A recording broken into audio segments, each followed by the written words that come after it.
Has your check engine light recently come on?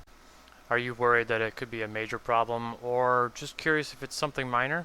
Let's take a look at what possible options we have. The most common reason why a check engine light would come on is because the gas cap is loose, damaged, or missing. So what you can do is just go on the back and check the gas cap, tighten it down, make sure it's gone through its clicks, and see if that has turned off your check engine light. If that didn't do it, it might be something minor still, or it could be the cause of a major problem. It's best to have somebody take a look at it, plug in the computer, and see what the diagnostics say.